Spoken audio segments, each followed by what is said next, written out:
Hello बच्चों, let's read the question. The question says fill in the blanks. इस question में हमारे पास एक स्टेटमेंट गिवन है, हमें गिवन ब्लैंक को फिल करना है। The statement says the main motive of dash is profit. Plants हमारे लिए बहुत इंपॉर्टेंट रिसोर्सेज हैं। प्लांट्स के डिफरेंट डिफरेंट यूज हो सकते हैं। प्लांट्स फूड क्रॉप की तरह भी यूज होते हैं and these can be used as non food crops for the manufacturing of textiles, जैसे कि कॉटन। अब फील्ड में ग्रो किया हुआ प्लांट मार्केट तक कैसे पहुंचता है, इसमें डिफरेंट एक्टिविटीज इन्वॉल्व होती हैं। इन एक्टिविटीज को हम बोलते हैं इकोनॉमिक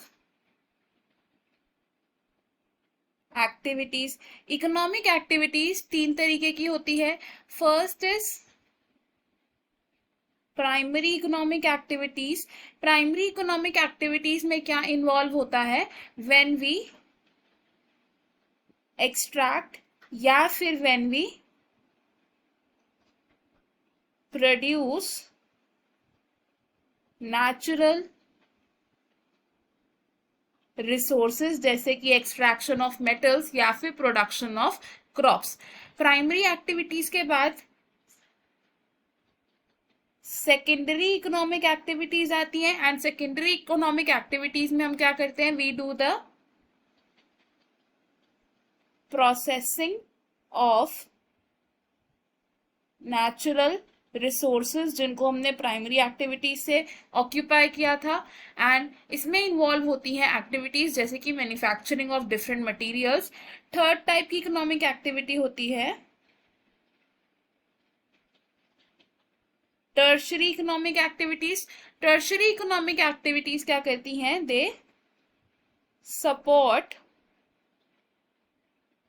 प्राइमरी एंड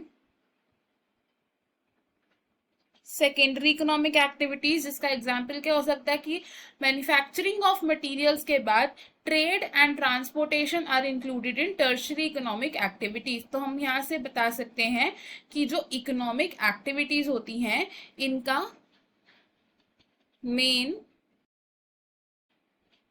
मोटिव क्या है? It is profit. तो profit is the main motive of economic activities. तो हमें हमारे क्वेश्चन का आंसर मिल गया। हम यहाँ क्या लिख सकते हैं? The main motive of economic activities is profit. I hope you have understood it well. Best of luck. Thank you.